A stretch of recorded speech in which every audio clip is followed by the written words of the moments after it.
আসসালামু আলাইকুম বন্ধুরা, কি অবস্থা সবার? কেমন আছেন সবাই? আশা করি সবাই অনেক ভালো আছেন। চলে আসলাম বরাবর মতো আরো একটি নতুন ভিডিও নিয়ে। তবে গাইস, আজকের ভিডিওর টপিক কি হবে তা হয়তো বা ভিডিওর টাইটেল এবং থাম্বনেল দেখে অনেকেই বুঝতে পেরেছেন। তারপর যদি আমি একটু বলেই দিই, আজকে আমরা একটি বিয়ের গাড়ি ডেকোরেশন করব।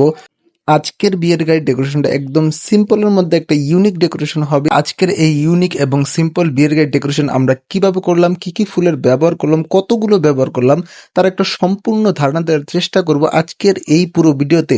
তাই পুরো ভিডিওটি না টেনে দেখার অনুরোধ রইল। আর যারা এখনো আমাদের এই চ্যানেলটিকে সাবস্ক্রাইব করেননি, তারা অবশ্যই আমাদের এই চ্যানেলটিকে সাবস্ক্রাইব করে দিন, পাশে থাকা বেল আইকনটি বাজিয়ে দিন পরবর্তী ভিডিও নোটিফিকেশন সবার আগে পেতে। আর আমাদের এই ভিডিওটা যারা ফেসবুক পেজ থেকে দেখছেন, তারা অবশ্যই আমাদের ফেসবুক পেজটিকে ফলো দিয়ে পাশে থাকার অনুরোধ রইল। তাহলে চলুন আর দেরি না করে ভিডিওটি শুরু করা যাক।